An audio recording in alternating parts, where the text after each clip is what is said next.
সাধারণ মানুষের জমি দখলের বিস্তর অভিযোগ উঠেছে শেখ শাহজাহান এবং তার সাগরেদদের বিরুদ্ধে। আদালতের নির্দেশে এই সংক্রান্ত অভিযোগের তদন্ত করছে সিবিআই। এ নিয়ে অভিযোগ জানানোর জন্য সিবিআই এর তরফে একটি ইমেল আইডি খোলা হয়েছিল। সেখানেই জমি সংক্রান্ত বিষয়ে অভিযোগ জানিয়েছিলেন সন্দেশখালীর বাসিন্দারা। সেই অভিযোগ খতিয়ে দেখতেই শনিবার সিবিআই এর একাধিক টিম সন্দেশখালীতে যায়। তারা সেখানে অভিযোগকারীদের সঙ্গে কথাও বলেন। শনিবার সন্দেশখালীর রাজবাড়ী এলাকায় তুফান মিদ্দা নামে এক ব্যক্তির বাড়িতেও যান সিবিআই এর আধিকারিকরা। সেখানে তার অভিযোগ খতিয়ে দেখেন তারা। এ নিয়ে কি জানালেন অভিযোগকারীরা, শুনুন। ওই টিএমসির লোকজন মেম্বাররা ভয় দেখিয়ে দখল করে নিয়েছে। এই জায়গাটা কোথায়? ওই তো বটতলা, ওই যে বটতলা, ওই বিল্ডিংটা হয়ে আছে, ওই বিল্ডিংটা ওটা দখল করে নেয়। দখল করে নেয় শেখ শাহজাহানের লোকেরা? হ্যাঁ, ওদের মেম্বাররা।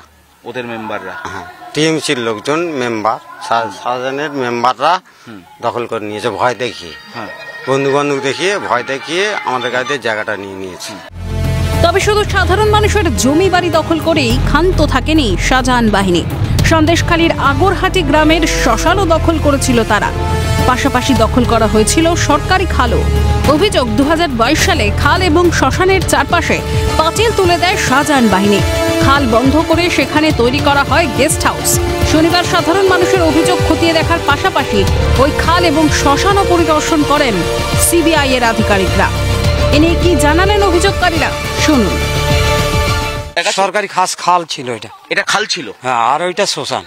ওটা শ্মশান ছিল? এই শ্মশান খাল সবই কি দখল করে নিয়েছে? হ্যাঁ, সবই দখল করে নিয়ে 2022 সালে পাঁচিল দিয়ে ঘিরে নিয়ে। 2022 সালে সিবিআই কে অভিযোগ জানালেন? হ্যাঁ, আমরা জানালাম এই 5-7 দিন আগে। কি জানাচ্ছে সিবিআই এর পক্ষ থেকে? ওনারা ইনকোয়ারি করতে এসছে। এনকোয়ারি করতে এসছে। সিবিআই এর এই সক্রিয়তায় জমি দখলের অভিযোগের কোনো সুরাহা হয় কিনা সেটাই এখন দেখার। ক্যামেরা মদন সরকারের সঙ্গে শুভজিৎ দে, ক্যালকাটা নিউজ, সন্দেশখালী।